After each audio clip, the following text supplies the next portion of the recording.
നമ്മൾ ഖുർആനിനെ കുറിച്ച് പറയും, ഖുർആനാണ് നമ്മളുടെ അടിസ്ഥാന പ്രമാണം, ഒന്നാമത്തെ പ്രമാണം എന്ന് നമ്മൾ പറയും. സുന്നത്താണ്, നബിചര്യയാണ് രണ്ടാമത്തെ പ്രമാണം എന്നാണ് നമ്മൾ പറയാറുള്ളത്. പക്ഷേ ആ ഖുർആൻ എവിടെ നിന്നാണ് നമ്മൾക്ക് ലഭിക്കുന്നത്? ആ ഖുർആൻ മുഹമ്മദുർ റസൂലുള്ളാഹി എന്ന തത്വം അംഗീകരിക്കുന്ന ഒരു മനുഷ്യന് മാത്രമാണ് ഖുർആനിനെ അംഗീകരിക്കാൻ കഴിയുന്നത്. കാരണം അള്ളാഹുവിൻ്റെ പ്രവാചകനാണ് മുഹമ്മദ് സ്വല്ലല്ലാഹു അലൈഹി വസല്ലം എന്ന് അടിയുറച്ച് വിശ്വസിക്കുന്ന ഒരു മനുഷ്യനാണ്. ഇതാ അള്ളാഹു എനിക്ക് വേദഗ്രന്ഥം അവതരിപ്പിച്ചു തന്നിരിക്കുന്നു, ആ വേദഗ്രന്ഥം നിങ്ങൾക്ക് ഞാൻ പാരായണം ചെയ്ത് കേൾപ്പിക്കുന്നു, ആ വേദഗ്രന്ഥമാണ് ഖുർആൻ, ഇതാ ഇതൊക്കെ ഖുർആനിലെ ആയത്തുകളാണ് എന്ന് റസൂലുള്ളാഹി സ്വല്ലല്ലാഹു അലൈഹി വസല്ലം പറയുമ്പോൾ അത് സ്വീകരിക്കുവാനും അംഗീകരിക്കാനും കഴിയുന്നത് മുഹമ്മദുർ റസൂലുള്ളാഹി എന്ന തത്വം അംഗീകരിക്കുന്നവർക്ക് മാത്രമാണ്.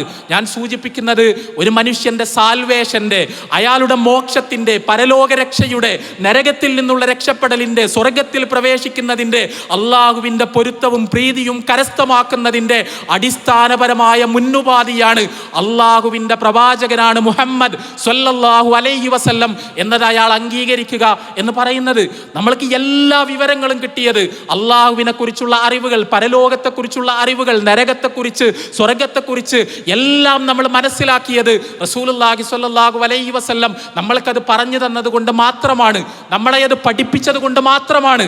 റസൂലുള്ളാഹി സ്വല്ലല്ലാഹു അലൈഹി വസല്ലമയിൽ നിന്നല്ലാതെ മതപരമായ ഒരറിവും നമ്മൾക്ക് ലഭിച്ചിട്ടേയില്ല.